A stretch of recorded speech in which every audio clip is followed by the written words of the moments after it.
Yo, you know what time it is. It's your boy Trevor David Jones, and I'm back up at it.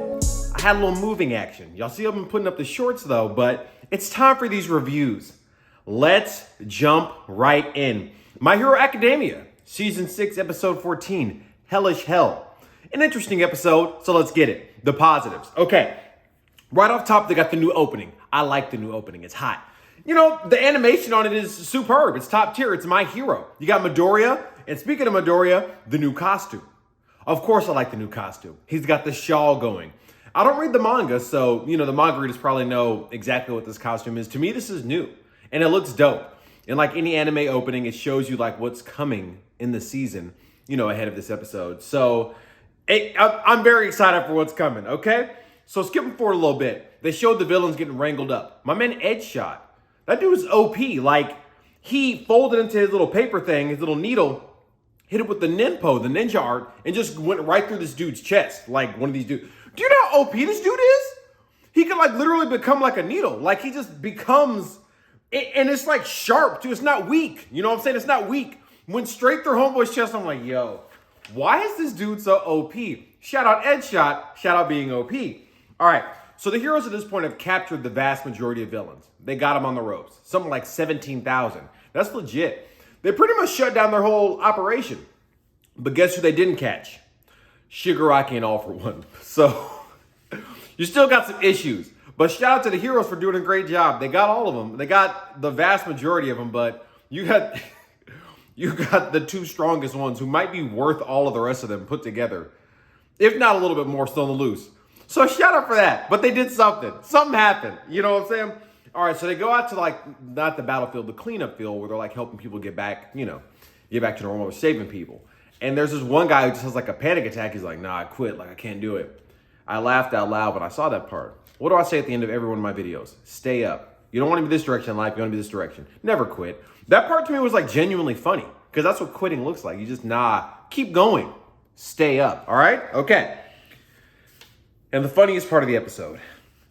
So they do a little breakdown and deduce what happened to Shigaraki. And they say, rightfully so, when they burst him out of his container, he should have died. In fact, he was dead. The process was incomplete. He was in the liquid.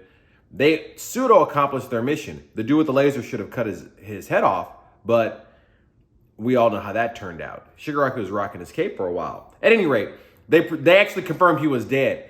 And the electric shock, which they led us to believe in the episode, brought him back to life. That wasn't in it. And I quote, his dreams and hatred brought him back to life. His dreams and his hatred.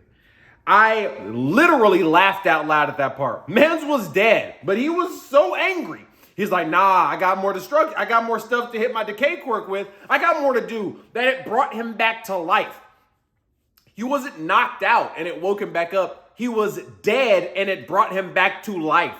Dreams and hatred. Oh, that man's got a lot going on. You know what I'm saying? So, yeah, that was the funniest part of the episode. Shout out Shigaraki for coming back to life. Not really good for anyone except for him, but yeah, that's a next level of motivation. We'll go with that. Yeah, hilarious. So they cut to All for One. So he's locked up and he's yoked up in his cell. And at this point, it's like, look, just kill this dude. I know y'all trying to be humane, you know. All Might put the smash on him, you know, kind of shut him down temporarily. You got to kill him. You can't stop people like this. He's always going to figure out a way to come back unless you permanently stop him. He's like 300 years old minimum. So like, come on, man. You got to get rid of him. And as I was thinking that in the next scene, he's like, yo, I need to cut the games out, cut the Voldemort stuff, the Orochimaru stuff, and just free my actual body and continue my rampage, which All Might briefly shut down. All for One never quit. He's like, yo, but like, I'm ready to get back to what I was doing. Just put me back in the game. And rightfully so. Cut out the Voldemort games, trying to control Shigaraki from the shadows. Just free your own body. In the words of Thanos, I'll do it myself.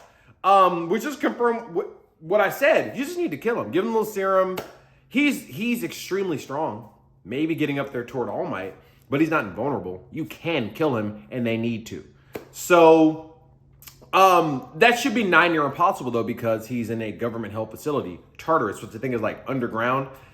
It's one thing, even if it was a bunch of heroes, you know, that he was going up against, who had like a guarded facility. This is the government. Trying to free All for One is tantamount to starting a war. You know what I'm saying? So But hey, that's what he wants to do. So, and as to confirm that again, they did the cut ahead to the next episode, and All For One's like standing free. He's like free. They did the fake out with Aizawa with Eraserhead. They did the fake out with there was another fake out involving Shigaraki, somebody. So they'll do a little fake out. I highly doubt that they're gonna free All For One, especially in the next episode. But we'll see. We'll see, you know. But yeah, they need to put like a permanent end to him.